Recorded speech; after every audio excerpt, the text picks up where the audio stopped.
자, 여러분들 오늘의 문제 풀까요? 오늘 문제는 이제 어제 얘기했던 것처럼 행정행위입니다. 행정행위.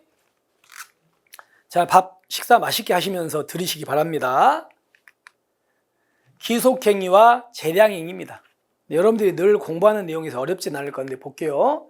우리가 행정행위는 우리가 기속행위하고 재량행위로 나눠지는데, 기속행위면 요건이 구비되면 무조건 해주는 거고, 재량은 해줘도 되고 안 해줘도 되는 거죠. 근데 우리가 이거를 기속행위로 볼 것인지 재량으로 볼 것인지는 일률적으로 말할 수 없어요. 그죠?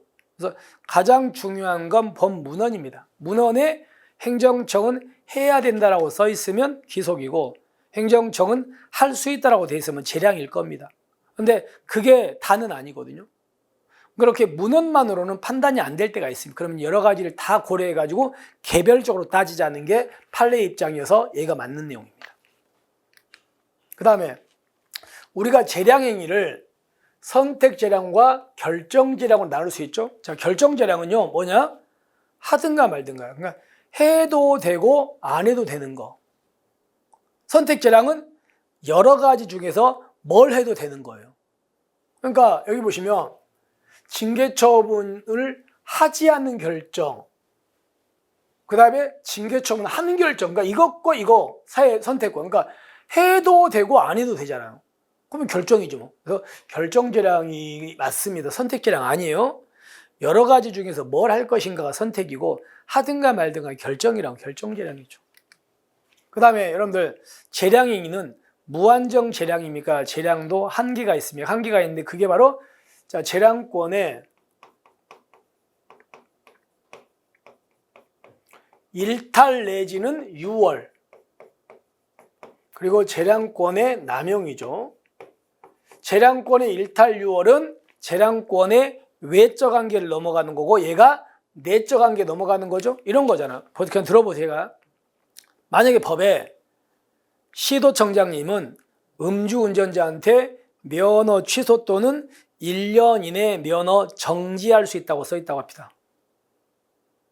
그러면 법에는 분명히 면허 취소 또는 정지는 1년 이내입니다. 근데 만약에 행정청이 어떤 사람한테 2년 정지, 2년 정지는 법에서는 1년 이내잖아. 근데 2년 있다는 말은 법을 아예 벗어났잖아. 그런 게 재량권의 일탈 유월이에요.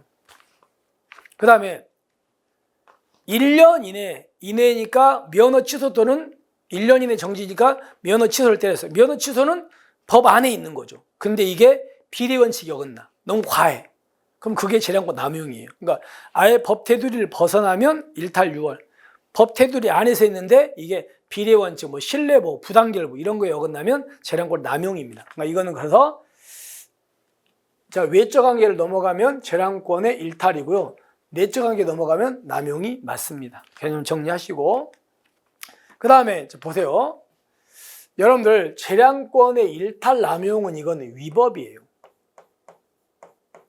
위법이기 때문에 이걸 가지고는 행정 심판도 제기할 수 있고요. 그리고 위법이니까 뭘 제기할 수 있다? 행정 소송이라는 것도 제기할 수 있어. 둘 다 돼. 근데 문제는, 보세요. 단순히 재량권 행사에서 합리성을 결하는 등 그르친 경우, 이거는 위법이 아니고 이거는 부당이라고 합니다. 부당. 자, 그럼 여러분 부당은요? 부당은 배웠죠? 뭐는 된다? 행정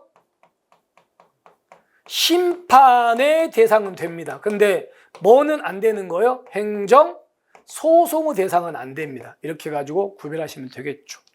자, 그렇게 해가지고 이 부분 보세요. 행정 심판과 그게 아니죠. 이건 돼, 이건 안 되고. 이렇게 해서 잘못됐습니다. 그 다음에 판례 경찰 공무원이 교통법규에 위반한 운전자한테 10,000원 지폐 한 장을 2번 접어서, 그러니까 교통법규에 위반해서 봐주는 대가로 10,000원 먹었잖아요. 이 사람은 해임 때린 거, 우리 판례 잘못됐습니까? 정당하답니까? 정당하니까 재량권 일탈하면 아니죠. 그죠? 정당하니까 맞습니다. 그 다음에 비읍 보세요. 교통사고를 일으켜 피해자 2명에게 각 전치 2주의 상해를 입히고 한 29만 원, 한 30만 원 상당의 손해 입히고 구호도 안 하고 도망가 버렸어. 이 경찰 해임 처분. 이거는요, 이 사람 잘못에 비해서 과합니까? 괜찮습니까? 괜찮습니다. 그러니까 재량 남용 아닙니다. 판례가. 됐죠? 자, 그래서 여기서는요.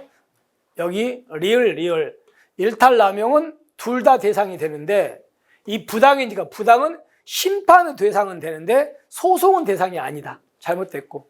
마지막으로 이거는 재량권 일탈 남용이 아니다 해가지고 이렇게 두 개가 잘못됐고 네 개가 맞다 이렇게 되겠지. 이렇게 해서 우리가 재량행위하고 기속행위까지 정리가 됐습니다. 그리고 또 하나 기억할게요. 여러분들 우리 행정기본법에도 이렇게 재량권 일탈 남용하지 말라고 돼 있고요. 그리고 소송법에도 재량권의 일탈 남용인 처분은 법원이 취소할 수 있다고 돼 있거든요. 그런 조문들도 있다는 것도 다시 한번 기억해 두시면 좋을 것 같습니다. 자, 이렇게 해서 오늘의 문제 마무리하고요. 오늘 여러분들 파이팅 합시다. 파이팅하고 우리는 내일 뵙겠습니다. 수고하셨습니다.